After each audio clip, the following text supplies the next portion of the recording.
કેશોદ તાલુકાના મેસવાણ ગામના બાવનજીભાઈ કનેરિયા ઉંમર વર્ષ 75 ના 26/11/2025 ને બુધવારના દુઃખદ અવસાનથી સમગ્ર ગામમાં શોકની લાગણી છવાઈ હતી।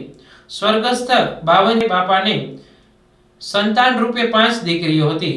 દીકરો ન હતો, પરંતુ જીવનભર પિતાના આશીર્વાદથી છત્રછાયામાં રહેતી આ 5 દીકરીઓએ આજે સમાજ સામે પ્રેરણાદાયી ઉદાહરણ મૂકી બતાવ્યું છે કે દીકરી પણ દીકરા સમાન જ હોય છે।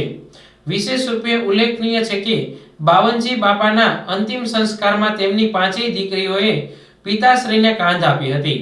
સ્મશાન યાત્રામાં સાથે રહી તેમના પિતાના દેહને પંચ મહાભૂતમાં વિલીન થયા પછી સુધી દીકરાની જેમ તમામ ફરજો નિભાવી હતી। સમાજમાં દીકરીની શક્તિ, સંસ્કાર અને કર્તવ્ય નિષ્ઠાનો આ અનોખો દાખલો દરેક સમાજ માટે પ્રેરણાદાયી છે।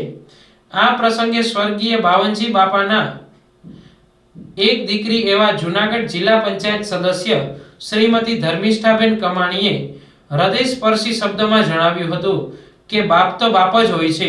તેમની ઈચ્છા મુજબ હિન્દુ શાસ્ત્રોક્ત વિધિથી અંત્યેષ્ટિ કરવામાં અને ગૌરવ અનુભવાય છે। અમે બધી બહેનો મળીને પિતાની અંતિમ ઈચ્છા પૂર્ણ કરી છે। 5 દીકરીઓએ કરેલું આ પવિત્ર કર્તવ્ય માત્ર પરિવાર માટે જ નહીં, પરંતુ સમગ્ર સમાજ માટે એક પ્રેરણાદાયી સંદેશ છે।